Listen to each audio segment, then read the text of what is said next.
ana uwezekano mkubwa kukaa miezi miwili nje. Hii ni kauli, sio kwenye magazeti tu, hii ni kauli ya Pedro kocha. Miezi miwili watamkosa baada hapo mwezi wa 5 maana. Yes, mwishoni mwa ligi hapo. Lakini pia Pacome Zouzoua naye jana kocha Pedro anasema Pacome Zouzoua naye bado hajaimarika, kwa anakosa wachezaji wao muhimu kweli. Hao ni Yanga Afrika. Lakini on top of that bana, hivi taarifa za Soasi mlikuwa bado hamjazipata alisimamishwa zile. Alipigwa suspension ya siku 3. Na kwanza alipigwa suspension,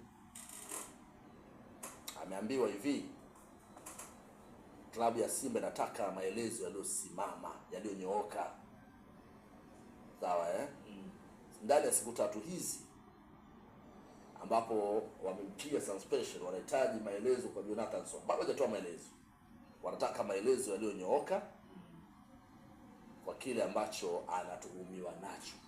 Okay. Moja ya vitu ambavyo vimemweka kikaangoni Jonathan Soa ni kuchelewa mara kwa mara au mara kadhaa kwenye vikao vya timu au timu ambapo inakuwa inataka kuingia kambini, jamaa anachelewa. Mfano mdogo, alichelewa hata kwa kipindi kile cha Mapinduzi, sio? Lakini pia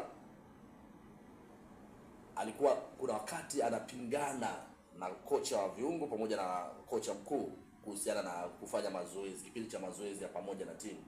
Jamaa yeye mkaidi, anakaidi mazoezi na hafanyi mazoezi yanavyotakiwa, anaonekana mvivu sana mazoezini. Hivyo ni vitu ambavyo vinamweka pendi kwa sasa. Lakini kingine ni kuchelewa kipindi alivyosafiri wakati kwenda Angola, kama unakumbuka na kingine pia alivaa jezi ya Benfica, badala kuvaa jezi ya Simba akavaa jezi ya Benfica. Mazoezi no, siku anaingia ya kwetu wagana hao sio na changamoto. Yaani umesajiliwa na klabu ya Simba kwa jezi ya Benfica. Sema wagana sio na shida gani wagana? Kuna mmoja yeye kufanya kituko kule, unakumbuka Bernardi yule? Yaani siku anasafiri kwenda Angola ndio alivaa jezi ya Benfica.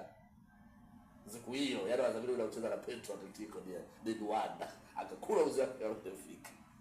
Ndio nakwambia wagana sio na shida gani. Alafu kingine anaulizwa kwa nini ulisababisha kufungiwa kwa kosa la kadi kwa kufungiwa na kamati ya sasa 2 kwa makosa utovu wa nidhamu wa waziwazi. Lengo lako hasa lilikuwa nini mechi dhidi ya Azam FC? Kwenye mpira pale